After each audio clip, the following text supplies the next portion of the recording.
The ILLOWA FCA Game of the Week is sponsored by Advocare. And for more information on healthy living, go to shawwellness.com.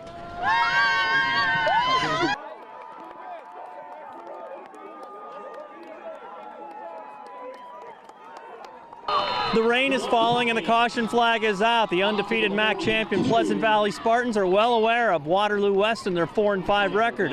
One of those wins is against Cedar Falls, the team that knocked out the Spartans a year ago, and 3 of their losses by a combined 10 points. So they definitely have PV's attention. PV's opening drive is looking good as Brady Letney begins a big night with some good yardage all the way into the red zone. But the Spartans turn it over to stop that drive and start one for the Wahawks. Waterloo West, Lance Dunn is a ton. He moves the sticks on that carry there. Lots of options for the Wahawks, including quarterback Alex Young, who is a big, strong runner, and he can pass the ball. The drive is still alive. On 4th and 6, Young connects with Dunn. That's a 23-yard touchdown strike, and the visitors are on top 7-0.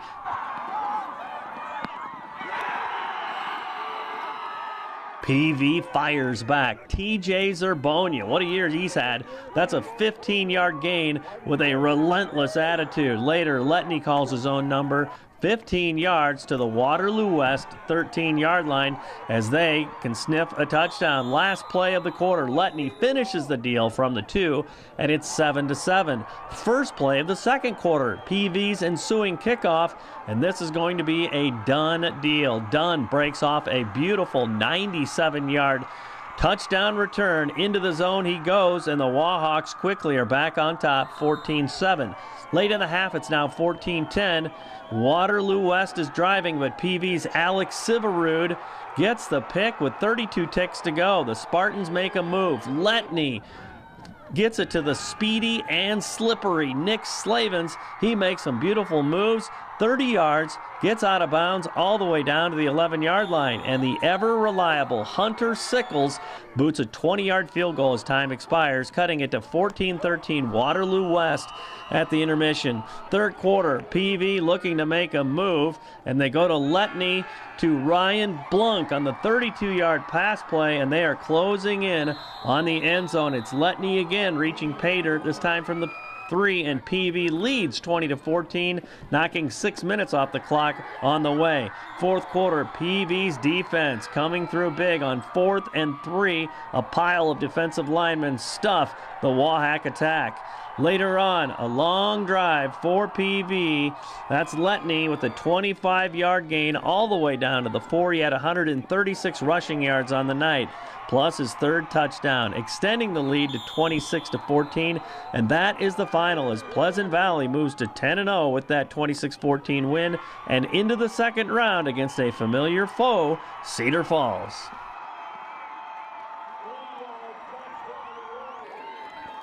The defense came out great. I mean, then the first half we were only on the field 2 times. So in the locker room at halftime, we were just talking to each other, and we needed to get out there and stop them, make stops. And then, I mean, with our offense, they really ground and they moved the ball, and that was a big help too. How big a deal is it that the defensive side of the ball just kind of holds serve? You know, given the fact that if they don't score, you're always in the game. You know. Oh yeah, it's a big thing, and I mean, their running backs, the stats show they're good, and I mean that team's better than a 16 seed, but we prepared for them, and the defense came out big. What was the mood in the locker room at halftime, too? Halftime, we knew we needed to come out, but we weren't really down. It was quiet and calm. We were just ready to get back out on the field. Mm-hmm. Well, this team you played is so battle-tested, too. I mean, a lot of people around the state were looking, well, this is going to be a blowout, but, man, they had a great resume, too. Oh, yeah, their goal line D, they were good, and our offense, they just kept going. I mean, we just needed to get those points on the board and stop the big plays on defense. Well, how much fun is it going to be? You get Cedar Falls next. Oh, it's going to be fun. I mean, we're going to prepare from this week, and good game last year, and hopefully it's a good game this year. We were ready for them. We knew they were better than what their seeds showed, and we knew we had to come out ready to play, and that's what we did. I mean, our O-line did a great job, backfield did a great job, and this was a total effort. I got to give credit to my defense again. I mean, they did a great job. Had a couple times where you guys had to convert with pass plays too, and that one key long pass play that set up the score that put you ahead in the third quarter was huge. Yeah, I mean they were keen on our run. It was pretty obvious, and so we wanted to, just pass it, just just keep them on their feet, and it was huge. And we had 2 of those, one in the first half and then the next one in the third quarter, and it was just huge for us. Maybe that last scoring drive you guys had kind of epitomized what you needed to do, just keep the ball out of their hands, right? Exactly. Coach told us we needed that kind of drive, and our O-line went out and just took care of business, and it was a great drive. Mm-hmm. Well, isn't it great? I mean, the symmetry of things that you get Cedar Falls in the second round too. I mean, that's kind of one of the beauties of what high school sports is. You can look back a year and say, maybe you wanted this matchup again, Yeah, I mean, we want to play Cedar Falls. They're a good team, and they're going to come out ready to go.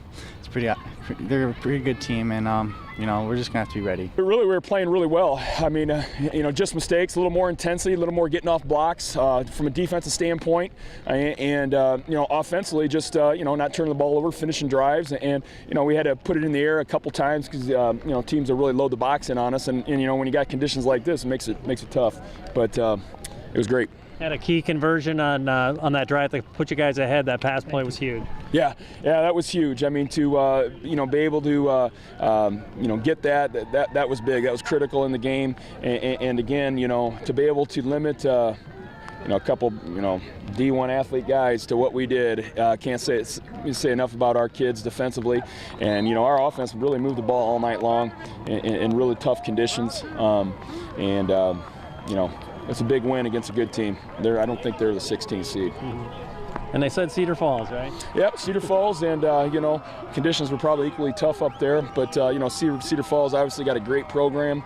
They've been at it a long time. We had a great contest with them last year, and I expect a great contest next week, no doubt.